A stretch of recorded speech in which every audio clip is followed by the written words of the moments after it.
To be honest, I need to do this. Yeah, ready to go. All right. Yes. Well, welcome everybody online and here in person. I'm glad to be talking to you today. So if you don't know me, I'm Dr. Jill Parrott. I'm in the English department.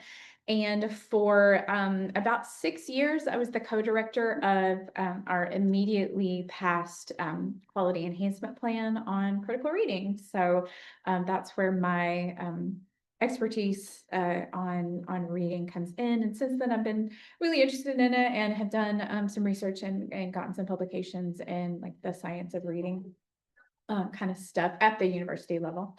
So today, thanks, Sarah, we're talking about motivating students to read for class, which is something that we like every professor and instructor that I've ever talked to has identified as an issue with reading, just like getting students motivated to actually do the reading is an issue. And there are lots of reasons for that, but I'd be happy to chat about, or I can list just a few really quickly. I mean, one is that I hear this from students that in many cases they're not held accountable for reading in high school. So maybe they're assigned reading to do, but they come in and the instructor teaches the same content again. So they learn after a while that they don't actually have to read because they're going to get it in the classroom again. Of course, that's not true across the board, but I've heard that from students. Other students, of course, maybe don't have the skills to read in the way that we want them to read. So they're discouraged. Of course, they have lots of demands on their time. They may not have the stamina to read all the way through something. So they get started, they get 2 or 3 pages in, and then they kind of run out of steam. And so then when they come to class, they're not as prepared as we want them to be. So, I mean, it's difficult. I can see it being difficult to get motivated to do something that I know that I'm going to get tired of after just a couple of minutes. So all of these are legitimate issues, things that are being studied and being talked about. But my goal today is to, as usual, send everybody away with ideas that you can take back to your classes right now for like next week's lesson plans and start implementing some things that we know work. And the idea is mostly to kind of short circuit those things a little bit. Like it's those issues are often cyclical or like self-reinforcing. So we have to kind of find a way to put a stick in that wheel and get it to stop the cycle. All right, so objectives. I do want to talk about our purposes for assigning reading in our courses because that's an important foundation for our students' motivation. If they don't know the purpose, if they don't know why they're reading something, their motivation just absolutely bottoms out, right? Its existence, a reading's existence in the syllabus is not enough to make them want to read it if they don't know why. We'll talk a little bit about how we want students to read assigned materials, again, because as I said, if they don't really know how to read it in a way that helps them to understand it or helps them keep their stamina up to the end, then they're more likely to quit or to not read it at all. I want to think about what we want students to do with their reading that we assign, because once again, if they understand what they're going to do with it, how they're going to be held accountable, whether it's a quiz, which honestly I don't recommend as a regular practice, or if they're going to have a discussion or a discussion in person or a discussion board post, or if they're going to be asked to apply it in some way or write or work in a group or whatever it might be, what do you want them to do with their reading? And then finally, as I said, I'm going to give you tools, these metacognitive strategies that actually might motivate students to read the assigned text. It's not a silver bullet. It's not 100% foolproof, but there are ways to start, again, sort of stopping that cycle or give them the purposes, the how, and the application that will help them have a reason to read, because they need a reason to read. I need a reason to read, right? Like we all need a reason to read. So before we get started, first question, I just want you to think about this for a few seconds here. What purposes do you have for reading? And I should have been more specific about this. What purposes do you have for assigning reading in your classes? So just take a little bit to think about that, maybe take some notes.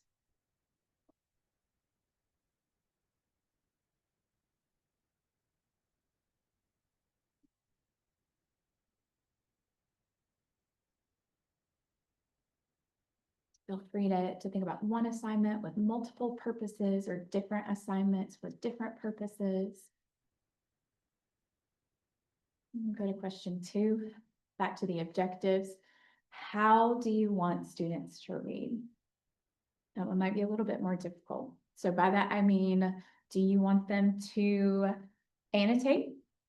Or are you okay with them listening to an audio version in the car on their commute? Do you want them to talk to one another about it in a study group as they're reading, or read independently? So take just another few seconds, think about that.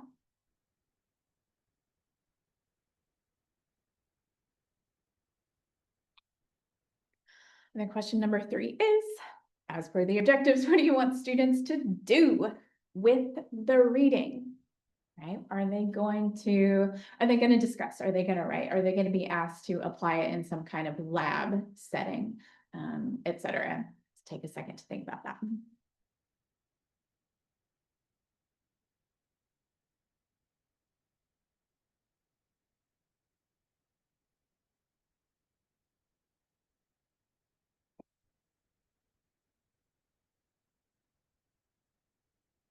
And then I would love to have a few people share in person and online, just like any reflection on any 3 of these questions that you have, thinking about your assigned readings in your classes and how your students are interacting with them. What do you think?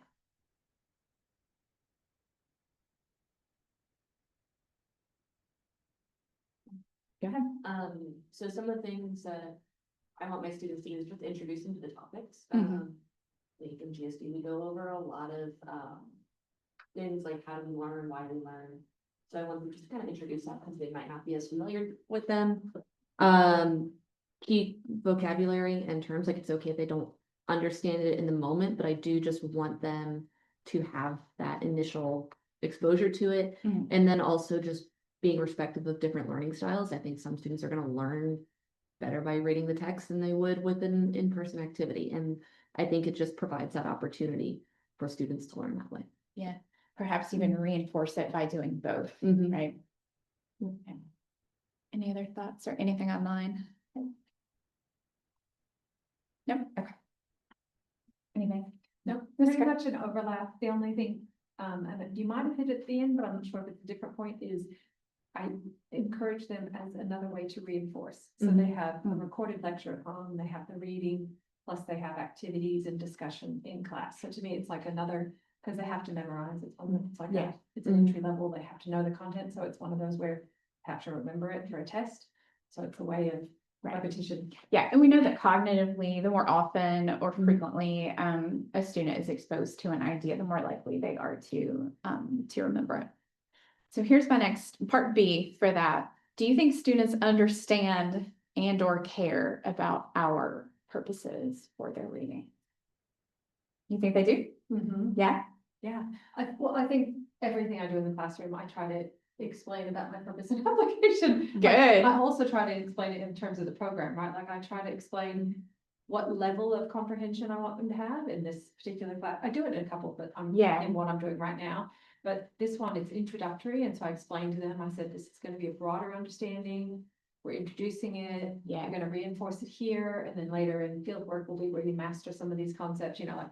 So I think it is important because it gives them a compass. Yeah. Being transparent and explicit about it, I think that makes your students much more likely to follow through with the reading than a class in which that is not happening, for sure. And I think freshmen, which I know you work with and I work with a lot, are also less likely to see those purposes than they are in like their major classes as they're moving up. So many students, what their research shows is that they might understand it and they might even care, but their purposes for and applications for reading may not always overlap with ours. So that's a bit of the gap there, that even if they understand, they might not share our purposes for lots of reasons, right? So one of the goals that we can have as instructors is, of course, finding ways to connect their personal understanding, their personal reasons, and applications with ours in a way that makes sense in the classroom. So that's where these metacognitive strategies come in. I always joke about this. I know that metacognition has kind of been a buzzword in higher education for the last decade or so, and I'm not always super happy to use buzzwords, right? Because the buzzwords come and go, but the research shows in reading that metacognitive strategies is actually what works. So we know from research, or at least it's one of the biggest things that works, is metacognition is the ticket for increasing students' facility with the kinds of reading that we want them to do at the college level. Oh, I forgot to ask you for this. Will this play with sound, Chris? It should. The video? Okay. Can you hit play? Or I'm not sure if it would do it here. So I have a little video. This is Marianne Wolf. One of the most important things that we can teach is the essence of what it means to care for other human beings who are not like yourself. Quite literally, reading changes the human brain. It rewires it. It repurposes areas. It becomes the basis for ever more sophisticated cognitive and linguistic and affective capacities. When you read a superhero, when you read a 19th century Jane Austen novel, one of the things that happens literally in the brain is that we bring together areas for empathy, the network, the neuronal network for empathy, the whole network for a theory of mind come together as we take on the perspective of other. When we bring together our background knowledge to what we read, we use analogical capacities. Analogy is something that's developed because we take what we know with what we don't know, we bring it together and something new happens. Reading not only transforms the brain, it transforms the intellectual trajectory of an individual. It transforms the family, it transforms the community, and ultimately it is transforming species. Most people haven't a clue at how complicated reading really is. It's one of the most beautiful and perhaps the most demanding circuit the brain has. Yeah. Does that include audiobooks? Oh, oh, no, we don't want to hear it again. I thought it was digital age learning, so I didn't know if she was.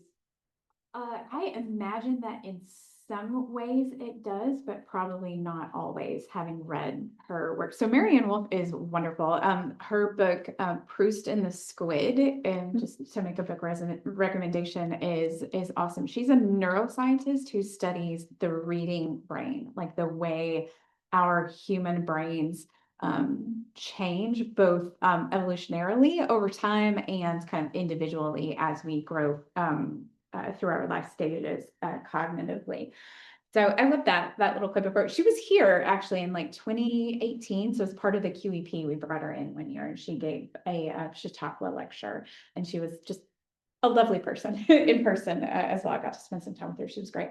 But I love about that the idea that reading allows us to like step forward and fill in gaps of knowledge, right? Like it's one of the steps we can take. So this is one of the metacognitive parts of it, is that we can use our students' prior knowledge to connect to the next bit of knowledge that they're going to learn. And we can use the psychology of our brain as well to help motivate them to do the reading in our classes. So the original version of this workshop several years ago, we worked with our friends, and by we, I mean Dr. Lisa Bosley and I. She was the co-director for the QEP. We worked with our friends in the psychology department to learn more about this self-determination theory as a way to connect cognition with motivation. And so self-determination theory tells us that humans, in order to feel confident and self-determined, right, like that we have some kind of control over the trajectory of our lives, there are three things we need to feel. We need to feel that we have some kind of competence, right? So that's that we are in some way effective in dealing with our environment, as this says. So as that applies to reading, students need to build competence with the skills and the things that they do for reading. They are more likely to read if they feel like that is time well spent, because they're going to be effective in doing it. The second one there is autonomy. So basically their ability to control the course of their lives as it comes to reading. This is basically giving them options when we can, and we'll talk more about some really specific ways to do this, but autonomy has to do with not telling them every little thing to read, how to read it, how to answer the questions, what the right and wrong answers are. They have to be able to figure some of that out and make some of those choices for themselves, in other words. And then the R there is relatedness, which we don't often think about with reading. So relatedness is having a close, affectionate relationship with others. And we think of reading and writing as an individual solitary act, or individual solitary acts for both of them. And sometimes they are, and sometimes they have to be, but not always. And we often neglect that social part of reading. In the reading apprenticeship framework, which is a fantastic organization. It's a nonprofit organization that works in building reading skills for K through 12 students and university students. There are four, and I would have put this up there, but I didn't realize it was going to come out of my mouth, but there are four elements to the framework. One is personal, one is cognitive, one is knowledge building, and the final one is social. And in their training, we talk quite a bit about how we often focus on the personal part and the knowledge building part, but not as much on the social aspect of it, and on having students talk to one another about their reading and what they do. So we'll talk a bit about that. So if you look this up over self-determination theory, sometimes the literature about it uses CAR, CAR, and sometimes the literature about it uses ARC. So you'll see it both ways, but it's always the same three things: competence, autonomy, and relatedness. So I've picked out these 5 critical reading strategies. Again, these are metacognitive critical reading strategies that we can use to interact with our students. We're not going to talk about all of them today because we do not have the time to do that. But they're previewing, thinking aloud, talking to the text, questioning strategies, and graphic organizers. And quite frankly, in my mind, what all of these have in common is that they're making visible the invisible things that we do as expert readers, right? It's being explicit about how we want them to read and what we want them to do with it, which is one of the keys here. We're going to talk about previewing, questioning strategies, and graphic organizers in more detail today. If you're interested in hearing more about thinking aloud and talking to the text, I talk about those in the Developing Critical Readers session, which I'm pretty sure I'm going to repeat in the spring again, if you want to keep your eyes out for that. So that one goes over previewing, thinking aloud, and talking to the text. Okay, let's talk about previewing. I couldn't resist the cat as well. He's previewing his surroundings here, getting ready to read.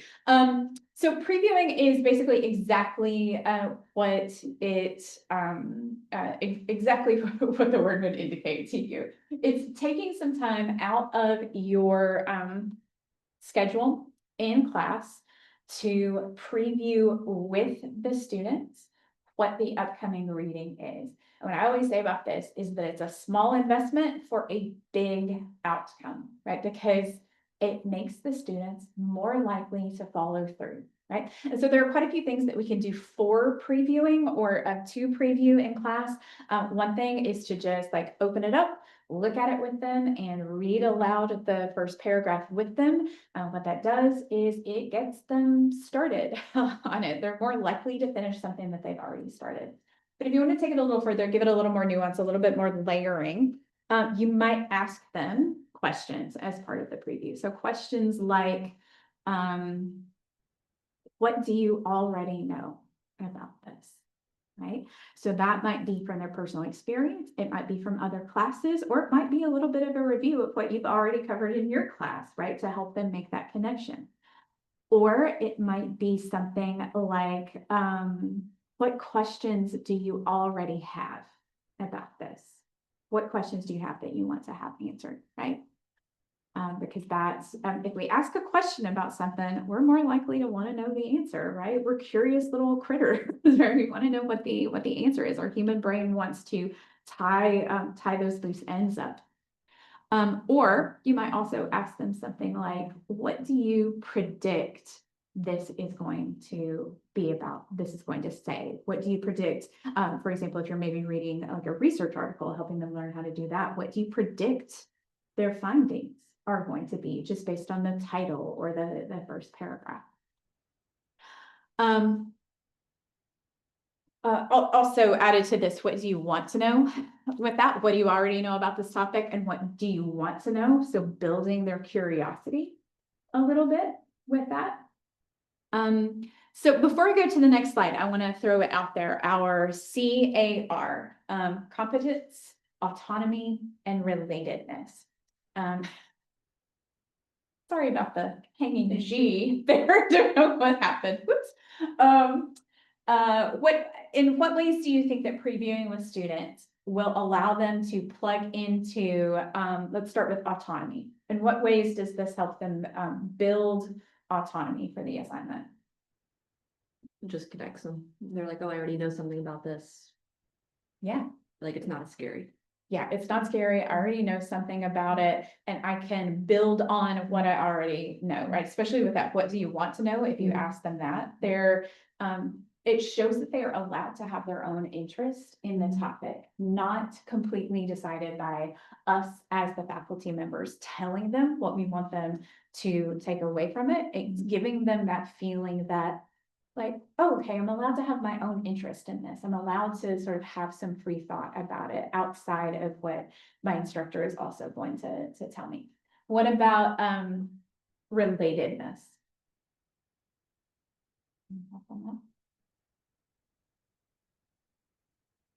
Like you already know that topic and relating to things they already know. Is that what you mean? Comes relating.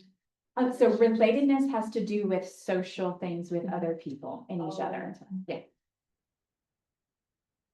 I think that, so if we're in an occupational therapy class, like maybe I don't necessarily know all the right terms, but then you're talking about them from the text and I'm like, oh, that's what that is. So then bridging that gap and understanding, because one of my peers actually said something that makes sense to me. Yeah. Or I relate to it. I love that. Yeah. It also, like with these questions, what do you already know? What do you want to know? If they answer them out loud, because you can do previewing in several ways. You can have them take notes and then pick up next time, or you can have them answer out loud, lots of different ways. If you do have them answer out loud, then they're going to hear what other people are interested in and go, ooh, yes, me too. I'm also interested in that. That's a really good idea. You know, it's going to, together, they're going to build that interest and curiosity about what's going to happen. And then the last one is, that we haven't covered is competence. So that one is the like activating previous knowledge, right? And kind of like what you said. And these are, they definitely bleed into one another, right? They're not always, there aren't always distinct lines between them. But yeah, activating previous knowledge, right? What do you already know that you're bringing to this? So they will feel more competent realizing this is not a blank slate, right? Like I already know something about this that I'm bringing into it. So I can add to what I already know and keep moving forward. Okay, comes from psychology, a little bit of a psychological trick in there for them, or using, not a trick so much as knowing how our brains work and using how our brains work to help our students find some motivation. So the idea here then is that if we preview with them, we ask them these questions, we're building their curiosity, their autonomy, relatedness, and confidence, that then they are more likely to be motivated to finish, to pick up and continue reading the text for your class and to finish it, having done these things. All right.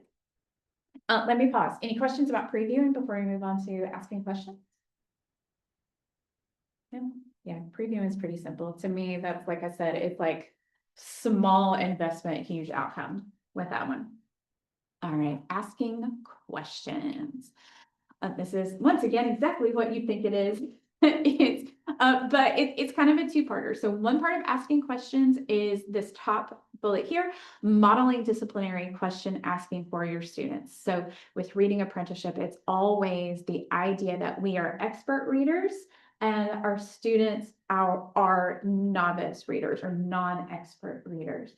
And we want to make explicit for them the things that usually happen quietly, to make visible for them the things that usually kind of happen invisibly.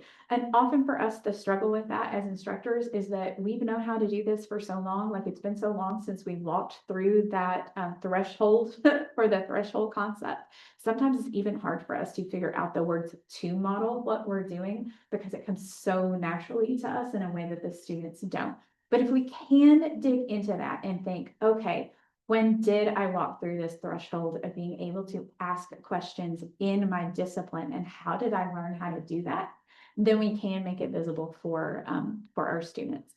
So we can model for them. We can do that through a preview, or you could always give them a handout or explicitly say, like has already been brought up, all right, well, we're going to develop some disciplinary questions that we might ask this text. Here's the first one. Here's how I would do that. Here's what I would think about, and then see how they do following you up with that, with, you know, some slight negotiation to tell them what your values in the discipline are, and things like that. Other ways that you can ask questions, you can give them just one question to focus on to guide their reading. I actually did this with my freshman students yesterday in 101. We're talking about synthesis, and they have a few very short articles to read about sort of the controversy around zoos and aquariums, right? Like, yes, maybe they're helping to save certain species, but is it possibly at the cost of other animals being in captivity? So we're just using it as an example before they go into their own topics. So I told them yesterday, they had read 2, and I said, okay, you're going to read the other 2 out of 4 to come prepared for class on Friday. As you read, your focus, what I want you to think about is arguments that these 2 new authors are making that overlap with the other 2 authors that you read. So that's their guide, right? That's what they're going to be doing. And I'm hoping that they come in ready to talk about it, right? So I'm giving them that question. Why? Because the purpose of a synthesis is to see where things overlap and don't, right? And to bring it together in argument. So I've given them a purpose-driven question to help them learn not just what the articles say, but also the skill of synthesis that I want them to be working toward. Providing a choice between a few questions for them to focus on, always great. And of course, we can talk about how that works. I'm sorry, my brain just went blank. Use the questions and students' written responses to them. So students' written responses to questions that you've provided as the first step in having them engage in class discussions about them.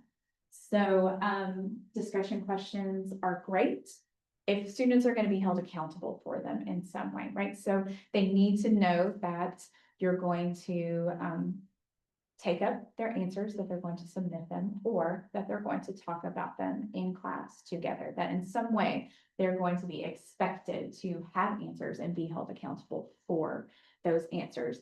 Even better if the questions aren't necessarily right or wrong, but more them grappling with whatever issues are in the text in a personal way.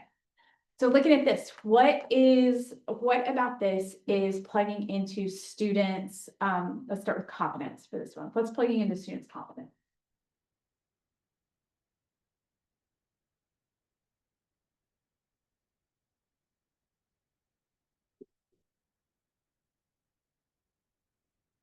I'm specifically looking at the second one with Yeah. annotations, like, okay, so what are the questions that they still have, kind of going back to what we talked about earlier? Yeah. What do they still have? What are maybe some terms that they're just not familiar with? I think back to my high school English teacher, we had to annotate everything. Yeah. You know, what's the vocabulary? What's their new definitions? Like, what do I know? What do I not know? How does one thing relate to another? What's a central theme? There's a word on it for you. Yeah, no, Yeah. just like building their understanding and Mhm. showing them like, hey, you did understand a lot of this. There might still be some gaps where we're gonna work on filling those in, but look how much of this you understood, right? Absolutely.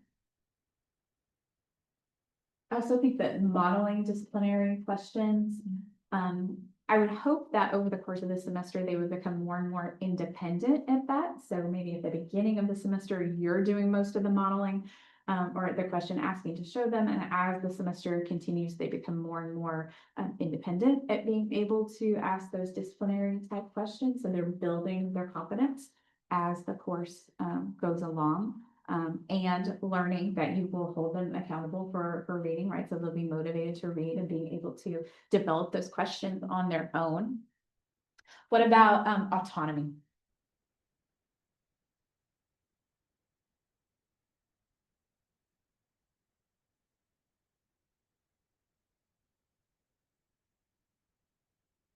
So autonomy is the feeling that they are able to make their own decisions, are getting better at making their own decisions, are independent thinkers, things like that.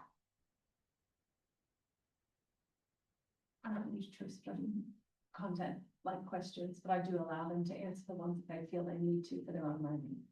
So that's autonomy, right? Yeah, absolutely. And that's exactly what that third one is, not multiple choice. Multiple choices. It might be good for some things, but it is not good for accountability. And that was or- more random. Choose a question. Mine's not. Mine, they actually have to stop and think. Answer the questions that you need to, skip the ones you already know. Yeah, It's I not love that. It's not a random, Actually. here's 3, just pick one. Yeah, It's actually go through the study guide. If you feel like you already fully understand that item and you don't need to take notes because yeah. it's prior knowledge, skip. I think both approaches to that could actually work Well, it depends on the depending on the content. class and the Yeah, context. that's what Yes, they say. absolutely. Yeah. Yeah. So I mean, in certain classes, Mine, giving they them, need to know it all. yeah, So- giving students 4 questions and saying, all right, well, we're going to talk about all 4 of them, but you only have to answer 2 of them for homework, but you have to be prepared when we talk about that question, you've got to be ready to answer it, right? So they can choose the ones that they're interested in. But I love the idea that if there are 8 questions, they have to in some way be accountable for them all. So maybe they have to answer for that. I'm already familiar with this, right? Because you're asking them only to really dig into the ones that they're continuing to grow and build their understanding. They also I have love the that. option in my class to say that they've answered it in a way besides fits into a Word document, because some of them want to do things like. Well done. We're about to talk about that. Oh, okay. Yeah, I was gonna say, that's next. That's also a choice, like they don't have to Yeah. type it in the box, they Well- can write, I drew this on my iPad or something, and I'm like, okay, tick, like as long, Yeah. really, as long as the material's been covered is all I want to see on the sheet. Yeah. Well, I think that's fantastic, actually, to give them the options for how to respond to a question as well. So you could write this out, you could answer it like an audio or a video answer. I have students do that for reflection sometimes, or you could do a graph organizer and draw it out. That's fantastic. What's the last one? We did competence, right? Relatedness. What about relatedness here?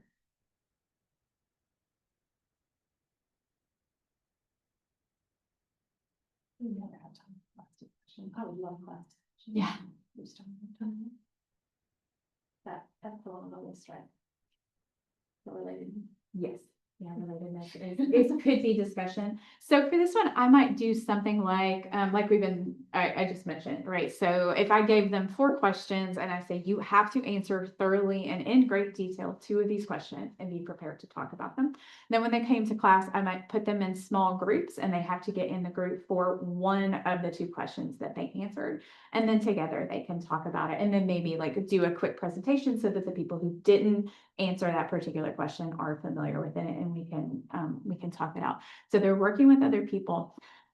And the thing about that for reading is that they hear from other students, for example, what the student struggled with in the chapter, right? So student A and student B are talking and student B says, man, I just really had a hard time with this section. Then student A might hear, oh gosh, I really struggle or feel I really struggle with that section as well. I'm so glad that it wasn't just me, right? And then they can work through that difficulty together. Or if, I hear my students in one-on-one do this, like somebody was like really interested in a particular idea, then in their small group, if somebody else also was like, oh yeah, I saw that too, right? Then they're learning that, they're on task, right? They're not on task, they're on level with their peers, right? So they don't feel like they're falling behind. And in that way, they're learning that other people also might find difficulty with something that they're reading, but that it is possible to deal with the difficulty, right? Like Marianne Wolf said, reading is challenging, right? And often our students will feel that if it doesn't come very easily to them the first time, that they're somehow failing, or in their words, that they're stupid or that they're never going to get it, and things like that. So having students talk about their experience with the reading helps deflate some of that some of our students get. So yeah, asking questions, they can generate their original questions, eventually working toward that through modeling for them so that they can explore more what they're interested in. Great strategy to have them start developing questions as the semester goes along based on the disciplinary model that you set for them. For relatedness, again, they get to maybe talk about topics they're interested in if they've been given choice in what they can do, or maybe choice in how they present it. And it said competence, I would put this in relatedness as well, having that realization that we all have difficulty, we all have questions, and they're building their competence and being able to deal with that. Okay, last suggestion for how to use self-determination theory to help our students become more motivated to read in our classes. And that one is, as I already mentioned, assigning graphic organizers. I love graphic. Graphic organizers are awesome. I'm a huge fan of doing this in class. So I just have some examples to talk through as a reminder of what these might look like. So you can use graphic organizers to check their understanding, of course, or to have them, express in a way that they might not be able to express through words, their comprehension. Or again, going back to what do you already know, what do you want to know, what have you learned, format for critical thinking. Graphic organizers can help with that because they can visually express the connections, right? So I'd love to see graphic organizers starting with a description or a drawing of what they already know about a topic, and then as they read, you ask them to add to what they already know with what they're learning. Venn diagrams, simplest of all of the graphic organizers, right? So this is something, so for example, I was saying that I'm working on synthesis with my students. This might be a way that they could show through a graphic. Okay, so this article says this thing, and this article says this other thing, and where they come together is here, right? Or, again, that building on what they already know with what is new, right? You can have them start in the middle with, okay, this is what I already know. And then add on the sides, things that are added as it makes sense for the content. Here's another one. This is, I actually use a really similar one to this with students all the way up through our graduate program in English to help them organize. So I'll show you one thing we struggle with in English with their students is organizing essays, and students often coming out of high school, and this is just, you know, a like cognitive development thing, want to organize by, so this article said X, right? And a whole paragraph about a single article. And then this other article I read says Y, and there's a whole paragraph about that article. And so they go just like article by article by article, the research that they found and what we read. But that's boring. It's really boring. And it doesn't show that they actually understand how the pieces that they found in their research are talking to one another, and then it's a conversation, right? So what I want them to do, what I want to teach them how to do, is to organize instead by topics or ideas. So I use this to teach my students synthesis, right? So here's their thesis or research question in the middle. For the subtopics, the way this one has it organized, that would be paragraphs for me, teaching them organization, right? So we're not going to organize by source A, source B, source C. We're going to organize by, here's this important idea in the conversation. Here's this important idea in the conversation. Here's this important idea in the conversation. And then finally, this last, at the very end, that's where they start adding in their source material. So on this topic, source A had something to say, but also source B had something to say. Actually, source B had a couple of things to say. And down here, I also have source B and source C for this topic. So it helps them to understand how to organize by issue, topic, concern, question, instead of source by source by source by source for research. So one thing I recommend with using graphic organizers is there are kind of two approaches to it. And again, depends on your content, depends on what you're doing, depends on your class, the level that your students are at. For my English 101 students, I'm going to give them this graphic organizer, like a blank version of this graphic organizer, so that they can organize their essay using this approach. But for another kind of content, you might give them the option to draw it however they see it, to organize the information in a way that makes sense for them. So I think both make sense, just depending on what you're doing, to give them the graphic organizer that then expresses their understanding of what they've read, or to allow them to sort of their own accord draw or represent visually their understanding of the text. We know our students better than anybody else in our classes, right? Like what's going to work for them, giving it to them because of a specific organizational strategy like this one, or letting them kind of like freeform and be creative about what they see. All right. I'll just walk through this. Assigning graphic organizers autonomy here. Like I just said, you can give students choice, right, in how they fill out a graphic organizer or in what kind of graphic organizer they use.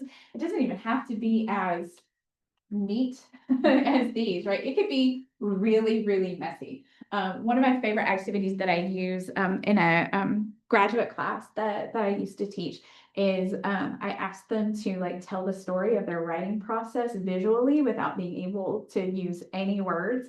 That I have to draw out, like, so I start here with the idea, and then here's what comes in the middle, and then finally I reach a product, and it becomes this like big, long visual story thing, and it's really fun. And of course, then we have a conversation about how not everybody's looks the same, but we do have some things in common. It becomes really interesting conversation after they've taken some time to draw it out. My favorite one was a student who in the middle just put like a bunch of squiggly lines trying to figure things out. And I was like, oh, that seems to represent frustration. I was like, yes, it does. So they don't have to be neat and clean. They can be messy, right? Like you can let them kind of like fool around with their graphic representations.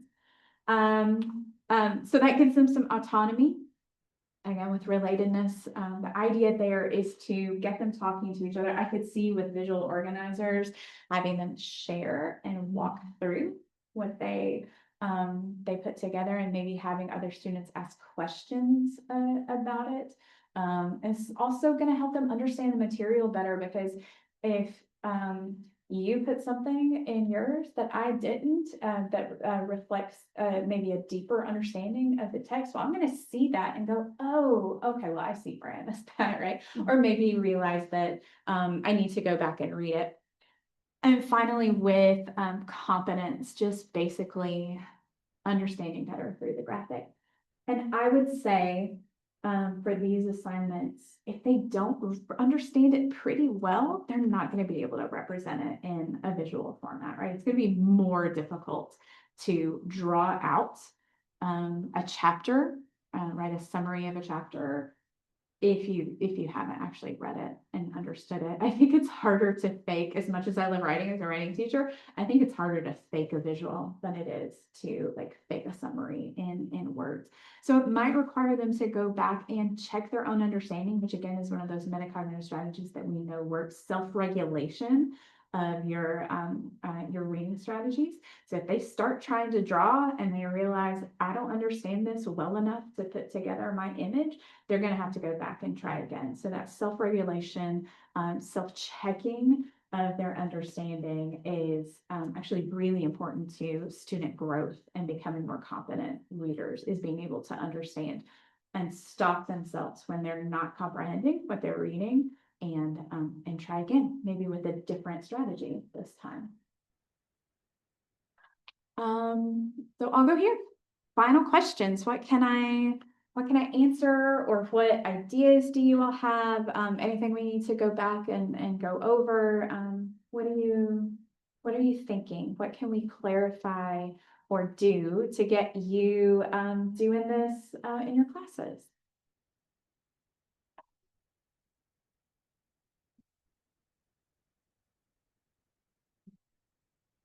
I think I took care of a few of these, so Yeah. more just like, You're already ahead of the game. Well, I think they're still struggling though with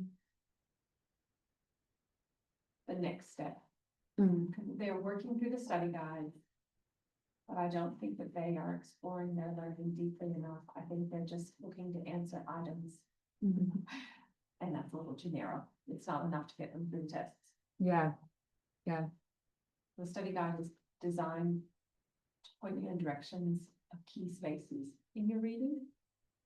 And I think, I don't know, we've never had them before. We didn't have study guide before, which is like, here's the process of how you need to read the chapter, go read it live.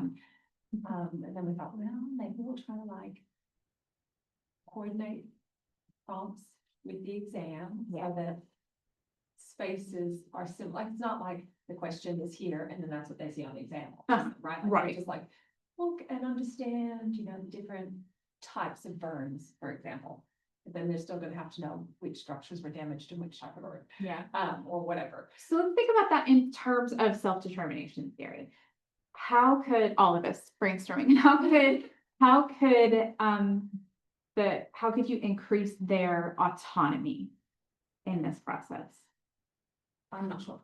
Yeah. Obviously, that's why I'm here. Yeah, but this is the one where they are allowed to make choices about content they feel they know. Okay. Through the content they don't know, they can explore it in any way they want. They don't have to write black and white text words, like define it from them. Right. They could draw a picture of the skin and like, I don't know, scribble out what levels are affected. Right. I don't know. They can do whatever they want to learn the material.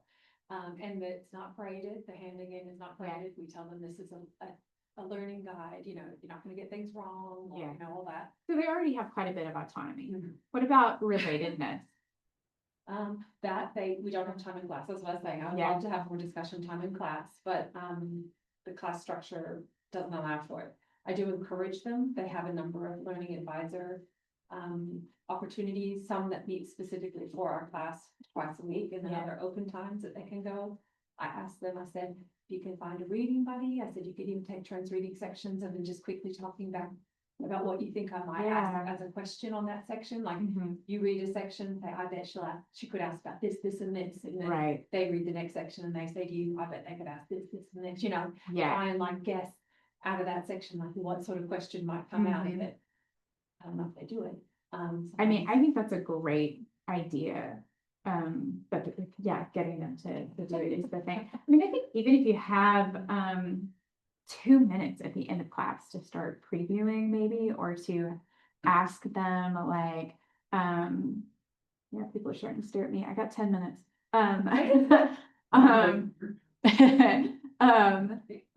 You know, like, what questions would you ask, right? So if you want them to ask questions reading, could taking like 2 minutes at the end of class to say, like, from a disciplinary perspective, I would ask these questions when I was reading, to give them an example. I don't know. It sounds like they have a lot of Maybe autonomy already. Yeah, maybe, but that one, we start to discuss its relevance to OT, but it's not the crux of the course. It's a conditions course, so they need to understand like what's CP, what's multiple sclerosis or macular degeneration, vision, you know, like it's more, we're not even into the fun discipline stuff yet. It's kind of like, this is like, I often explain to them, I said, this is the sort of thing that I said would be common enough that you need to have on strike. I said, every now and again, someone's going to walk through the door with something a little bit obscure, and you might need to say, I'm not really sure about this diagnosis. Can you tell me a bit more about that one? Because it's something, you know, I said, but we're hitting the big ones that most health professionals, you need to have some picture in your mind of what that condition is. It degenerative? Is it a relatively stable condition? What sorts of questions do I need to ask? Are they likely to have pain associated? You know, like it's kind of a broad picture, and it's an introductory course. You know, I always say we'll learn about how to manage it, more about the client experience later. Yeah. But right now we're just kind of giving you. I don't think it's ever too early to start teaching them how to ask questions from a discipline. I think we could even do that in general education courses to give them that idea of interdisciplinarity, right? So if this were in front of an English major, what would an English major ask, right? Well, I might think about the rhetorical strategies that are being used in the chapter. If it were a public health major, they might ask something different, or a biology major is going to be looking for different things. Right. So I don't think it's ever too early to start telling them, right, these are the kinds of questions that we ask in our field. Well, maybe framing them as questions of work, because each day, and this is one reason for our time, each day a student is assigned the condition to present on, and as part of that, they talk about multidisciplinary teams of who they refer to and why, and OT specific goals. So they do one by one need to do that. It's just not part of. It's not part of the like chapter reflection ever. I mean, it could be if they wanted it to be, but yeah, I don't know. We're not really. It's the first semester of the first year. They don't know anything about OT intervention. Yeah, they couldn't say like, what strategy would you use? Because they're like, I don't know, you haven't taught us that yet. Yeah. So I mean, they could just broadly say, oh, we might want to help them with, you know, getting to and from their employment place, because they probably can't drive, or they might be broad, but they can't be right. You know. And maybe more modeling rather than having them develop the questions, since they're so new. I thought I saw something pop up on the chat, Chris, or was it just someone maybe saying that? Oh, that was you. Oh, okay. Does anybody have questions? No. And well, any last things you guys want to talk about? No? All right. Well, I'm always happy to end early and give people a few minutes of their day back. So we'll wrap it up. But before we go, actually, Chris, would you mind to pull up the Canvas course? Let me tell you just one thing here. This is a brand new resource for faculty here at EKU. So I spent a good chunk of my summer working on this, and you can find it in Canvas. If you go to Canvas Commons, which is the link that he's showing you on the left there, you can honestly, I mean, you can just search for my name, because it's the only one under my name, as he's been critical reading. There it is. This is just for EKU. That's the course that I created, and it's intended to hit some aspect of critical reading for each and every college on campus. So there are modules there, as you can see, for personal dimension, and that is thinking about your own reading practices so that you can be transparent about them with your students. There's some general resources. There's a section on AI, and then there's a module for every single college, including the graduate school on campus, with articles and suggested activities and handouts explicitly and specifically devoted to the disciplines in that college. So if you want more resources, more ideas for things that you can do in class, if you want to look at research about reading in your fields, then that's all hanging out and waiting there for you. You don't have to be approved for it or anything. You just have to go in and look at it and access it. And you can always contact me as well. And I'm happy to answer questions or talk about assignments or think through reading problems in your classes and see if we can't come up with a solution. So, good. Thank you very much for your time. Thank you. Question for you. Yeah. Three of them.